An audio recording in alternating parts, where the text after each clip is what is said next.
मित्रांनो, ई वाणिज्य म्हणजे इंटरनेटवर वस्तू किंवा सेवांची खरेदी विक्री तसेच निधीचे हस्तांतरण करणे होय.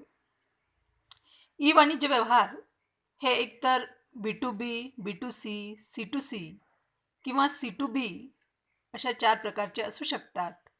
आपण त्या संकल्पनांचा आधीच अभ्यास केलेला आहे. बिझनेस टू बिझनेस, व्यवसाय ते व्यवसाय, बिझनेस टू कंझ्युमर, व्यवसाय ते ग्राहक, कंझ्युमर टू कंझ्युमर, उपभोक्ता ते उपभोक्ता किंवा कंझ्युमर ते बिझनेस C2B म्हणजे उपभोक्ता ते व्यवसाय. अशा विविध प्रकारच्या ई वाणिज्याच्या बाबतीत भारताच्या संदर्भात आपण अभ्यास करणार आहोत. आता भारतात ई वाणिज्याची सुरुवात 1990च्या दशकात रेडिफने केली असं म्हणता येईल. IRCTC म्हणजेच इंडियन रेल्वेने 2002 मध्ये यशस्वी असे ऑनलाईन ई वाणिज्य पोर्टल तयार करून इंटरनेटवर सादर केले. हे एक यशस्वी पोर्टल आहे. आजही आपण रेल्वेच्या तिकीट बुकिंगसाठी, सीट अवेलेबिलिटी पाहण्यासाठी, करंट स्टेटस पाहण्यासाठी ह्या पोर्टलचा मोठ्या प्रमाणात वापर करत असतो. भारताच्या ई वाणिज्याचा अभ्यास करताना आपण सद्यस्थिती म्हणजेच वर्तमान परिदृश्य, वर्तमान परिस्थितीचा आधी विचार करूया. त्यानंतर परकीय थेट गुंतवणुकीचे धोरण भारताच्या ई वाणिज्याच्या बाबतीत काय आहे ते पाहूया. भारतातील ई वाणिज्यासमोरील आव्हानांचा अभ्यासही आपण करूया आणि भारतातील ई वाणिज्याचं भवितव्य, त्याबद्दल काय अंदाज व्यक्त केले जात आहेत त्याचाही आपण विचार करूया. तर वर्तमान परिस्थिती, वर्तमान परिदृश्य काय आहे मग भारताच्या ई वाणिज्याच्या बाबतीत? तर भारतात ई वाणिज्य उद्योग वेगाने वाढत आहे, मोठ्या प्रमाणात वाढत आहे. वाढीचा वेग हा जास्त आहे आणि शहराप्रमाणेच ग्रामीण भागातही त्याचा विस्तार होतो आहे. ई कॉमर्सचा वेगाने विकास होण्यामध्ये इंटरनेट उपयोगकर्त्यांची संख्या वाढण्याचा मोठा वाटा आहे. भारतात आज जवळपास 600 दशलक्ष इंटरनेट वापरकर्ते आहेत. 566 ही आकडेवारी 17-18ची आहे. जगातील दुसरा सर्वात मोठा ई बाजार म्हणून भारताचा विकास होतो आहे. म्हणजे चीन नंतर भारत हा सर्वात मोठा असा ऑनलाईन बाजार आहे. विविध ई वाणिज्य कंपन्यांचा उदय व विकास होतो आहे. फ्लिपकार्ट असेल, स्नॅपडील असेल, ॲमेझॉन आहे, ईबे आहे, अशा जागतिक कंपन्या भारतीय बाजारपेठेत अगदी ग्रामीण भागापर्यंतही पोहोचलेल्या आहेत. फॉरेस्टर रिसर्चच्या अभ्यासानुसार 2022 पर्यंत भारताचा ऑनलाईन बाजार हा $150 बिलियन पर्यंत पोहोचण्याची अपेक्षा आहे. तर खरेदीदारांची संख्या ही 220 मिलियन म्हणजे 220 दशलक्ष अपेक्षित आहे. मोठ्या प्रमाणात मोबाईल वापरकर्ते, स्मार्टफोनचे वापरकर्ते वाढल्यामुळे आज स्मार्टफोनवर ई शॉपिंग करणाऱ्या क्रेत्यांची संख्या वाढलेली आहे.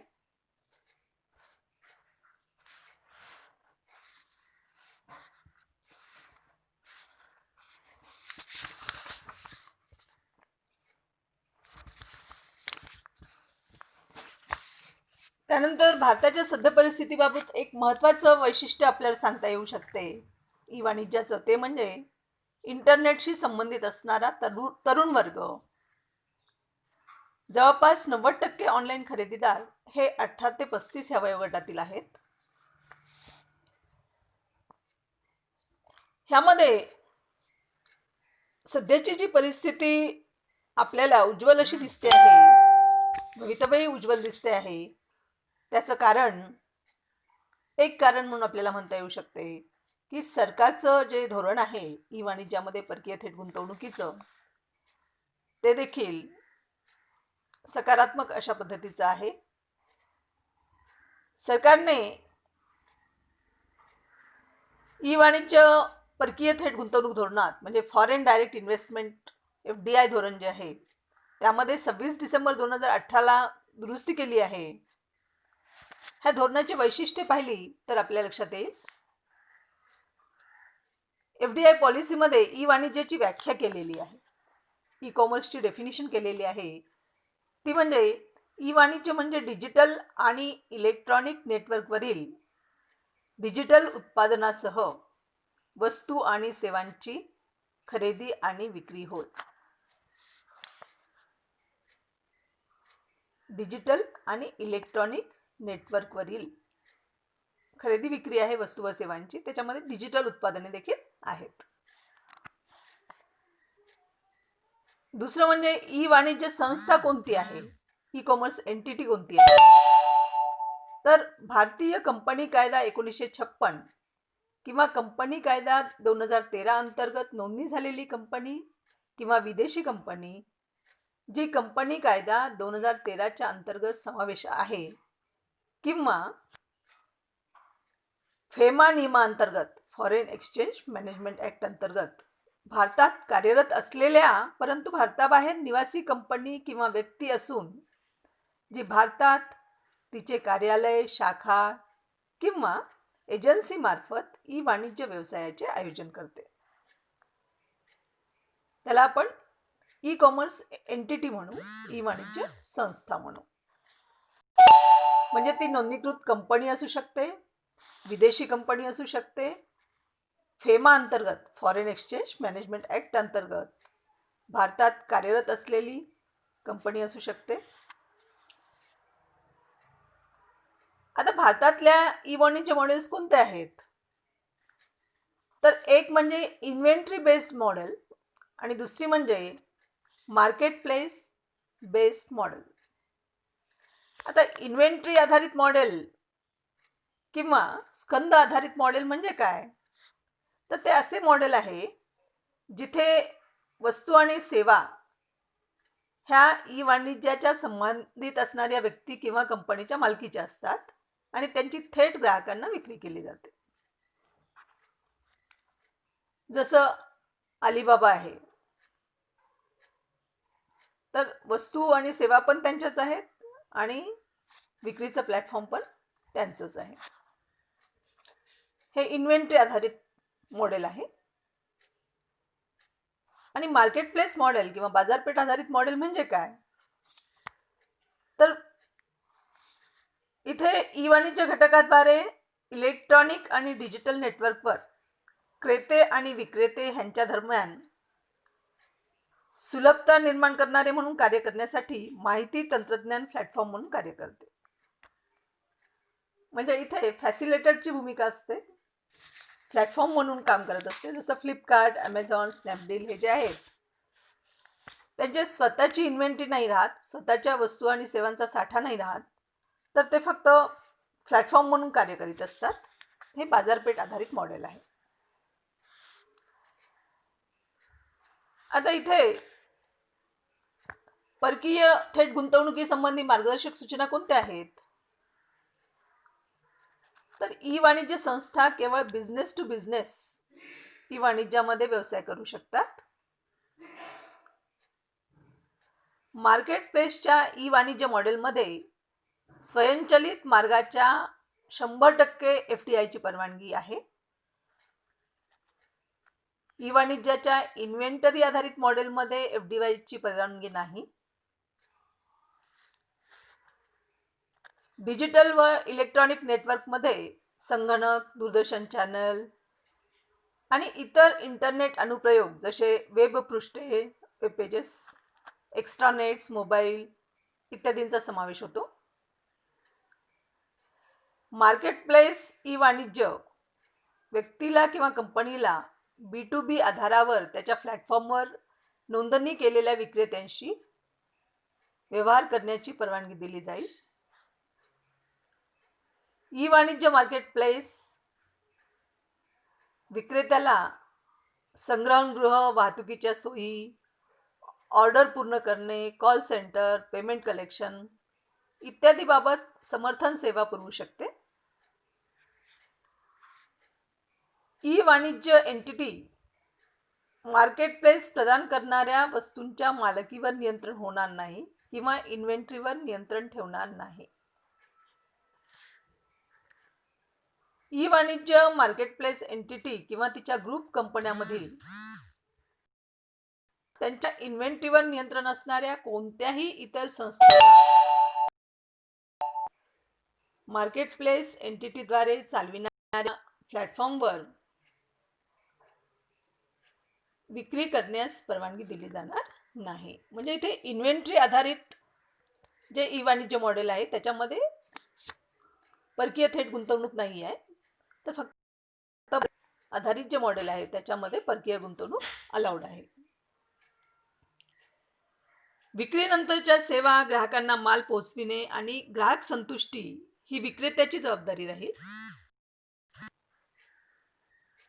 आणि मालासंबंधी वॉरंटी, माल आणि सेवांची हमी ही देखील विक्रेत्याची जबाबदारी राहील.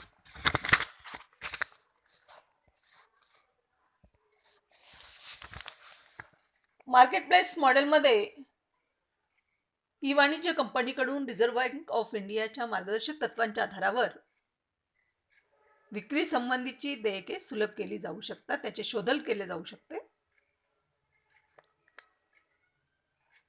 अशा पद्धतीचे मार्गदर्शक सूचना त्यामध्ये दिले गेलेले आहे. भारतातल्या ई वाणिज्य समोर अनेक आव्हाने आहेत. त्याच्यामध्ये कर विषयक बाबी, फसवणुकीच्या घटना, ई विक्रेत्यामध्ये असणारी तीव्र स्पर्धा, ग्राहकांची रोख पैसे देण्याची प्रवृत्ती म्हणजे कॅश ऑन डिलिव्हरीची पसंती जी आहे, अपूर्ण अशा पायाभूत सुविधा, पायाभूत घटक आणि अल्प प्रमाणात डिजिटल शिक्षण, ग्राहकांना असलेलं डिजिटल शिक्षण, अशा समस्या, अशी आव्हाने भारतातील ई वाणिज्यासमोर आहेत. डेटा आणि सायबर संरक्षणाचाही प्रश्न आहे.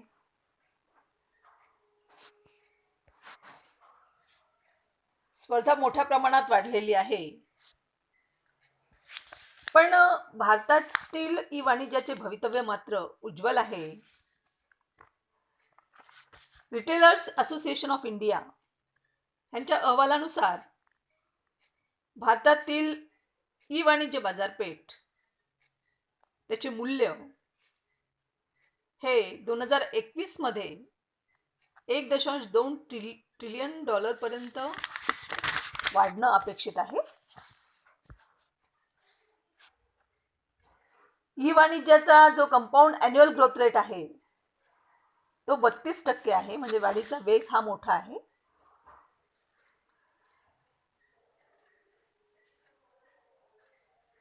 त्याचप्रमाणे भारतातील ई वाणिज्यात 2026 पर्यंत 1200% वाढ होण्याचा अंदाज व्यक्त केलेला आहे. म्हणजे भारताच्या ई वाणिज्याची वाढीची सर्वकष अपेक्षा ह्या ठिकाणी आहे. फॉरेस्टर्स रिसर्च अभ्यासानुसार 2022 पर्यंत भारताचा ऑनलाईन बाजार $150 बिलियन वर पोहोचण्याची अपेक्षा आहे. तर हाच बाजार 2026 पर्यंत $200 बिलियन पर्यंत पोहोचण्याची अपेक्षा आहे. आता ई वाणिज्याचं भवितव्य उज्ज्वल असण्याची मुख्य कारणं कोणती आहेत? तर मोबाईलचा उपयोग मोठ्या प्रमाणात वाढतो आहे. स्मार्टफोनवर ई वाणिज्याचा प्रसार मोठ्या प्रमाणात होतो आहे. स्मार्टफोन धारकांची संख्या वाढत आहे. इंटरनेट वापरकर्त्यांची संख्या झपाट्याने वाढत आहे. त्यामध्ये जी उपकरणं आहेत, स्मार्ट उपकरणं आहेत, ते स्पर्श आधारित अनुभव त्याच्यामध्ये आहे. साधनांना हाताळणे आणि 3D 4D स्वरूपात वस्तू अगदी आपल्या समोर असल्यासारखा भास निर्माण करणे शक्य झालेलं आहे. त्याच दिवशी प्रदान, सेम डे डिलिव्हरी, अशा पद्धतीची फास्ट अशी, जलद अशी प्रदानाची सोय उपलब्ध करून दिली जाते आहे. चीन, जपान सारख्या देशांनी ड्रोनद्वारे वितरण सुरू केलेले आहे. भारतातही बेंगलोर सारख्या शहरात ड्रोनच्या माध्यमातून वस्तूंचे वितरण केले जात आहे. सरकारी धोरण हे अनुकूल आहे. परकीय थेट गुंतवणुकीलाही परवानगी दिलेली आहे. पायाभूत सुविधा आणि कायदेशीर बाबीवर कार्य करीत आहे शासन. ह्याबद्दल सकारात्मक दृष्टिकोन ठेवून आहे. आणि ई वाणिज्य कंपन्या ज्या आहेत, ग्राहकांना सेवा देण्यासाठी डिस्काउंट मॉडेल, बिझनेस मॉडेल्सचा वापर करत आहेत. व्यवसाय वाढविण्याचा उद्देश समोर ठेवून ते कार्य करीत आहेत. आणि हा दृष्टिकोन भारतातील ई वाणिज्याचं भविष्यात मोठ्या प्रमाणात विकास होईल हे सिद्ध करते आहे. इथे आपण थांबूया.